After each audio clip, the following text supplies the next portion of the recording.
Hello, what is going on, everybody? It is Master of TDS, and I am joined by my lovely wife, Writing Raven. And we're back for another episode of Psycho-Synopsis. Yes, we are.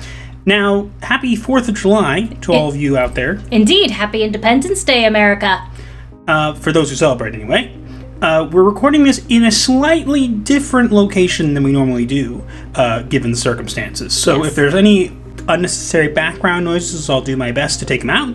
But And if they're still in there, we apologize. yeah, but, be aware that that's the thing.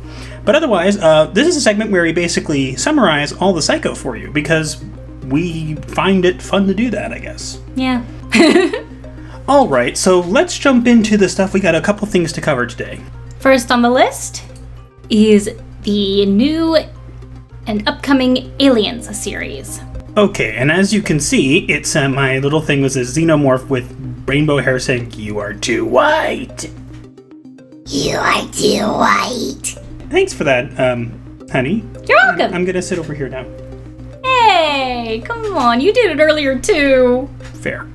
But anyways, so Noah Hawley is going to be making a Aliens TV series. Now, why are we talking about this? I'll be honest with you, my wife and I are not that versed on Aliens. We haven't really watched any of them. But the reason we're talking about it is because it's being marketed already a certain way, which is going to hurt the show. It's being called a story about inequality. Yes, because when you hear aliens and facehuggers, you think, they're just so oppressed. Yeah, no. You'd think aliens and xenomorphs, you'd think, oh my gosh, run for your lives!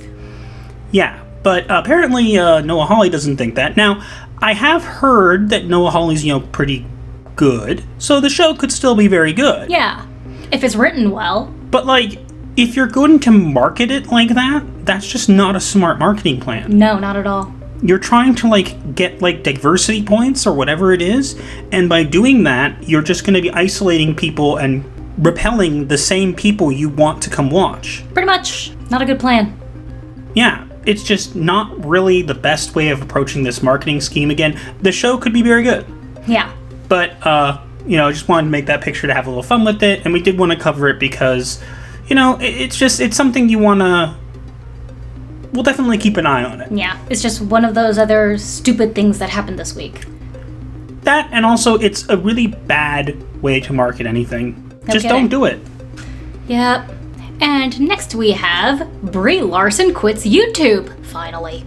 So, we haven't spoken about Brie Larson before. Not really, no. But as you can see from the image that I've made, you probably can guess what we feel about her. Now, look. Personally, I didn't like Captain Marvel. But I also don't like Brie. Now, I know there are people out there who do, and that's fine. It is like fine. all you want. But she made this YouTube channel specifically to try to, quote-unquote, fix her image. And she's giving up on it to go back into work. Has her image been fixed? No. I don't really think It's so. actually had the complete opposite effect. And it's hilarious. Yeah, so it's just kind of funny. Again, doesn't mean she won't come back to it, but it's funny because these celebrities, people don't care about celebrities anymore. Not at all. But it's funny because they all think, oh, just, go on YouTube where everybody is and they'll all come and I'll be, big, and that's not how it works. Not at all. Now, there are people who come on and get some notice and whatever, but you have to be genuine. She was not being genuine. That, and I don't think she has a genuine side. No. She's trying to act like she is. One of the things that makes me laugh is one of the things she was asked at one point was what her favorite video game was, and I'll let you tell what her response was. She said, Nintendo. Really? And we were just thinking, that's not a game, that's a game company. Yeah, it's like when Leslie Headland says, I like the Star Wars universe, which translates to... I don't have a clue what Star Wars is. And again, it's just funny that they're trying so hard to fit in, and they're not. They're failing miserably. And, probably this is for the best. Brie wasn't well-liked. Nope. She didn't make herself well-liked. Not even that good of an actress. That's, everybody has their own opinions of her. But regardless, I don't think she's a good actress either. But the idea here is that she was definitely not a good YouTuber. And she did not need to do it. She was trying to fix her image, and I don't think she's succeeded. Nope, she failed. And next we go into what I think is the most upsetting topic of this week. Captain America no longer believes in the American dream. As you can see from this, comic, this is from the new comic. They're having the to celebrate, was it how many years of Captain America? 80 something maybe? 80 years of Captain America. Then they have all these diverse characters, which we talked about, including ones that with bad costumes and one with interesting names. Yeah, like the one that looked like a piñata. Yeah, but apparently they start off this comic basically saying how he doesn't believe in the American dream and kind of injecting all this stuff into it. And look, you want to make a character do something different, that's one thing. But A, it was almost the 4th of July. And B, Captain America has changed throughout the years, but he is not the person who would give up on the American dream. No, he's the one who defends it with everything he has. If things had changed and he felt differently, he would adapt to it. He would not just throw in the towel. No, that's not Captain America at all. Yeah, and it's kind of sad that this is the state of comics now, and that, they think that, oh yeah, him going around and seeing people who he inspired will fix him. No. That's just... I get the concept, but it does not work for this character. That and also is why? Why do you have to deconstruct our heroes like this? You want to make our heroes hit some speed bumps and stuff? That's fine. But this is just, you're basically taking one of the core values of Captain America and saying that he doesn't have that core value anymore. Really stupid. But again, this is not the first time we've spoken about Marvel and their stupidity, so it will not be the last. Mm-hmm. And before this, they decided to make him an undercover Hydra agent, so I guess at least this way he's not a Hydra agent now? I don't know, but with the Hydra agent thing, I did not like at all. Yeah, most people didn't. But again, if somebody likes this, you're more than welcome to like it. We're not telling you can't like it. We're just giving our opinions of it. And our opinions is that's not what Captain America would do. No. He would bounce back. He would adapt to what was thrown to him. That's what he embodies. Yes. And this is not him. Not at all. Not even an alternate universe version. And so next we go into more of a rumor than a topic. Taskmaster in the Black Widow movie. So there are 2 rumors in regards to this, and bear in mind that this movie is coming out soon, so we may be 100% wrong. But the 2 rumors are as follows, and one of them seems pretty legitimate. One is that they're going to pull a Ghost, the MCU Ghost kind of thing with this, which is basically swapping them out, making Taskmaster a woman. Bad idea. No, we're not. Again, this is just a rumor. We don't know for sure. True. And it could be done well, and it could be a good thing. Who knows? But the idea here is that you don't need to keep swapping out characters for females. That trope gets old. Mm-hmm. If you want to have female characters that are representative in everything you want, do that. But you don't have to take male characters and swap them out to make the females relevant. That's an insult. It really is. And the other thing here is that, as you can see from this visor or whatever, it looks like they have some advanced targeting computer that could be even Stark tech, they're saying. That's not Taskmaster. No. They're saying that that's how they're able to copy abilities and whatever is because of this Stark tech. But Taskmaster in the comics was able to kind of learn from watching other people. He would train himself to learn the techniques of other heroes. That's what made him so cool. Mm-hmm. Now, if it's magical Stark tech, all you need to do is take it away, and then they're just useless. Yeah, then there's no training involved, no hard work, no effort, no reward.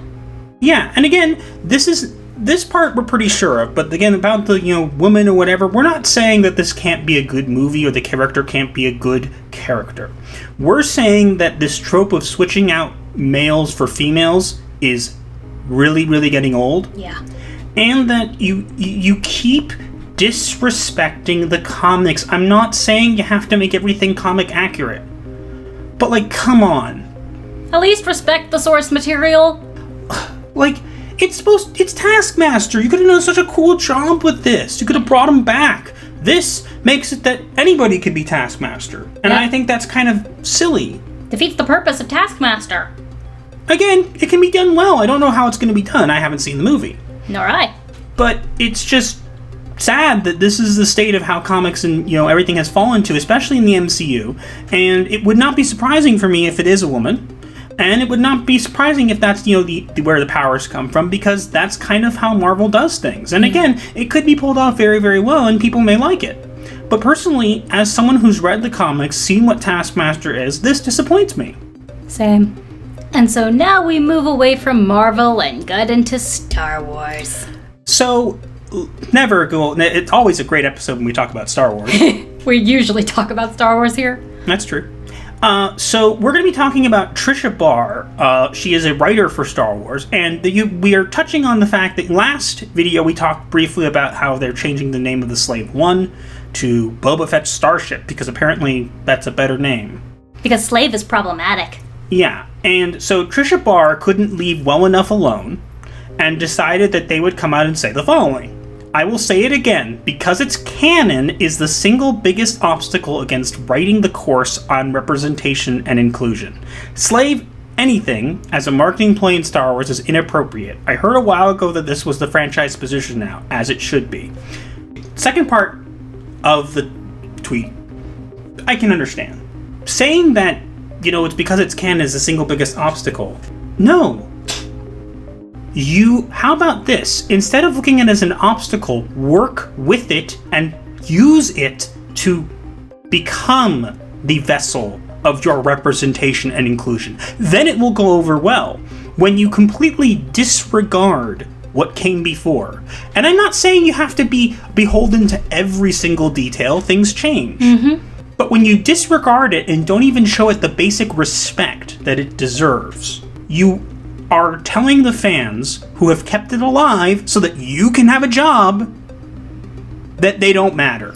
It also shows the complete incompetence of this person's abilities as a writer. If you can't work around what's already there, the established lore and storyline, and you just take it all out to write your own thing, if you cannot challenge yourself to write within the confines of what's already there, then what are you doing as a writer? The reason she's doing that is because they don't want to read the lore. They don't want to learn all the stuff. Oh, yeah. It's so much stuff. But here's the thing. It's not an optional thing. Half of a writer's job is research. It's part of your job to learn how to work with the canon. And if you don't feel it's representation and inclusive enough, that's your personal feelings. Yes. This is something that people these days don't seem to understand, but this is something that even me as a therapist I bring into my sessions. I don't bring my personal beliefs into the therapy room because I am a professional and I care about my clients, and my beliefs have no place there. Mm-hmm. They don't. Same thing here. Your personal beliefs do not have any basis here. You are a professional. This tweet does not need to exist. Honey, you just insulted professionals by calling this person professional.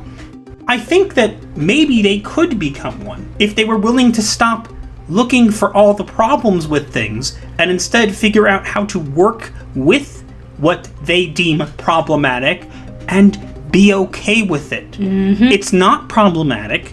You're not as big of a big shot as you think. And we do not care what you say.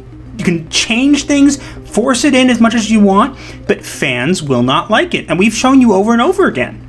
So I don't know what, because it's canon is the biggest obstacle? No, you are the biggest obstacle to your own representation and inclusion. Well said. That's what it is. If you're looking for the problem, Miss Trisha Barr, you should look at yourself, because that's where the problem's coming from. You are causing it. No one else is. Indeed. So, continuing with Star Wars. Apparently, Omega is a pure genetic replication of Jango Fett. So, this is a thing that was presented in The Bad Batch, and I want to be very clear. Me and my wife have not watched The Bad Batch. No, we do not plan to either.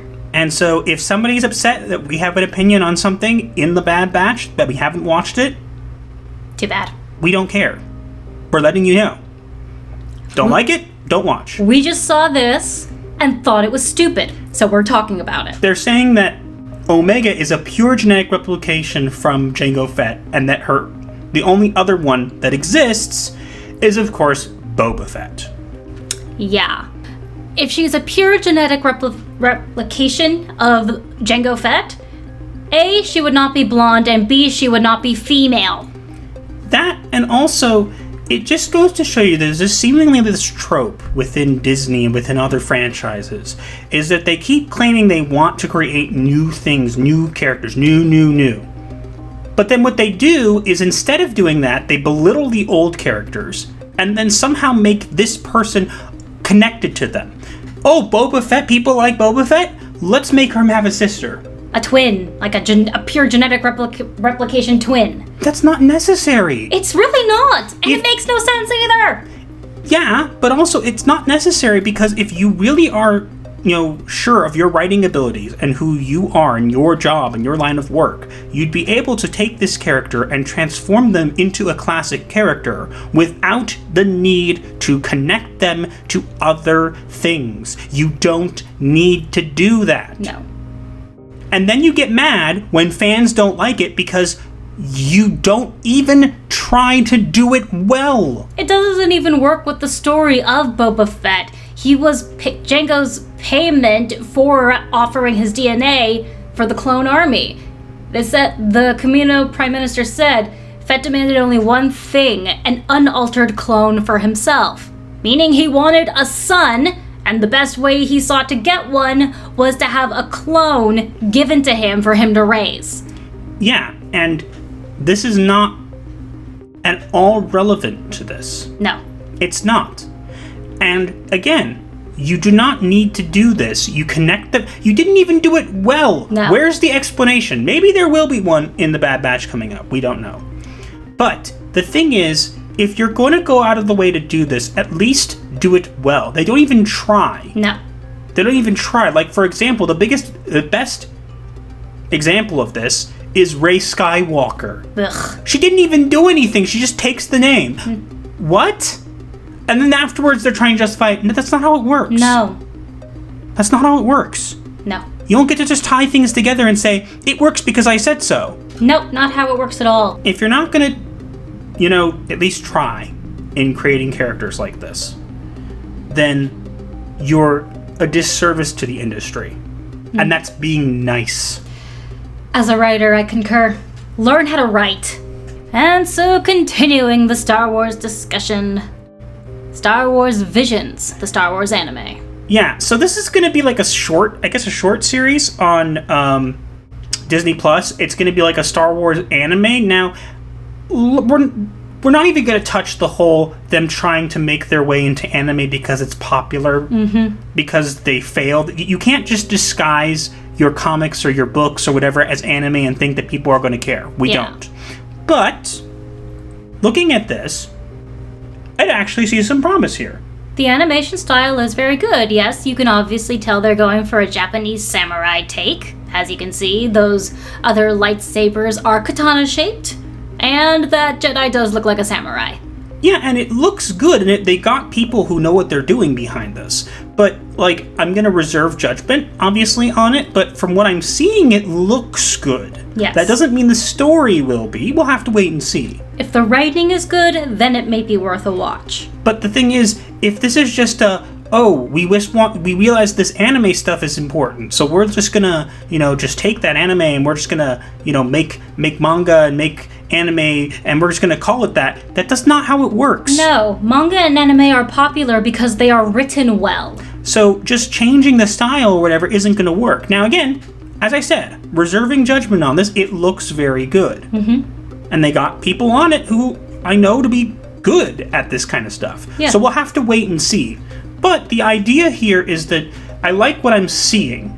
I would hope that what I'm seeing is also reflective of the story we're going to get. I do hope so. Because if that's the case, this could go over very well. And they may win some favor back. And so... now we're going to get to the end here. The diagnosis of the week! So, as I said last video, in case you guys didn't watch that one, I would suggest you go take a look at it. But we decided that we're not just going to be doing diagnoses anymore. We're going to also be kind of branching out into other things. That way we don't have to rehash the same 5 diagnoses over and over and over again. Yeah. And so, with that in mind, we have a very interesting diagnosis for you this week. Tell us. So the diagnosis for this week is called the Dunning-Kruger Effect. Please explain it. So the Dunning-Kruger Effect, simply put, is when someone is so incompetent that they believe they're exceptionally skilled. And I think that fits very well to this week. It really does. Disney and other people in Hollywood are exactly like this. They are so incompetent, but they think that they're exceptionally skilled, that everybody should bow before them. So even if they write garbage, it's something that we should just eat up, because they see it as amazing. But no, it's not. It's what's called a Dunning-Kruger Effect. As I said, you're so incompetent that you actually believe that you're exceptionally skilled. And I think that fits very well for this week. Yeah, I completely agree. It's hilarious. Yeah, so that's all for this week. Let us know, do you agree with this diagnosis? Let us know in the comments below. Indeed. Also, make sure to like, share, comment, and subscribe with notifications on so you do not miss your weekly therapy session. Or you will get charged. Yeah, and you wouldn't want that. Also, follow us both on Twitter at Master of the TDS and at Writing Raven 2. Also, follow me on Wattpad at Gothic Writer 613 for some, well-written stories. Yeah, and that's all. So that's pretty much for this week, and we'll see you in the next one. Gothic Therapy, out.